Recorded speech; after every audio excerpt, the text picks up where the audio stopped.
I don't mention it directly in the book, but it lurks in the background of a few episodes. For instance, I tell a brief story about a fellow musician-songwriter who I met in Atlanta. I really liked his singing, his songwriting, his playing, his performing, and I thought we'd make a good team. He thought so too. But as soon as we started working together, I found out about his heroin use. And then one night, he didn't show up for a rehearsal.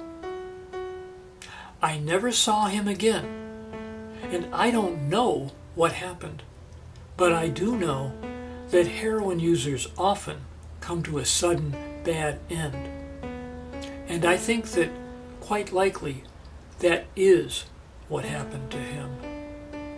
I wrote a song about him called One More Broken Thing that's on my CD, Who Said What? And I also included the lyrics to it in the book. If people who use heroin could get it legally, it would kill very few, if any of them. But as long as it remains illegal, many heroin users will die. On a somewhat related note, I mention Kurt Cobain in the book, and I do so because his story intersected with mine in an unexpected way, as I explain in a chapter called The Sock Drawer Moment. He suffered from bipolar disorder, and he provides us with a very public example of the fact that someone on the deep end of a major episode of depression may choose suicide. I don't know what major depressive disorder feels like, but I do know that it can make someone feel so bad that he or she might prefer to die rather than to go on feeling that much pain. When I hear about a heroin user these days, my first thought is to connect it to bipolar disorder. For a sizable segment of those who suffer from this condition, heroin seems to function well as a substitute for the neurotransmitter deficiency that evidently strikes them at the low end of the cycle. One famous musician, when asked about his well-known heroin use during his early career, said in a 2011 interview, "I didn't take heroin to feel good. I took heroin to feel normal."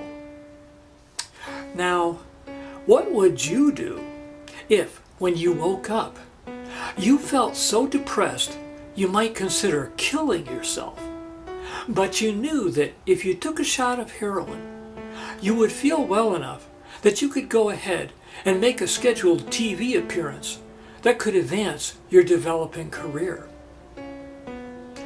You and I, faced with the same situation, would probably do what this famous musician did, and hopefully not what that other famous musician, Kurt Cobain, ended up doing.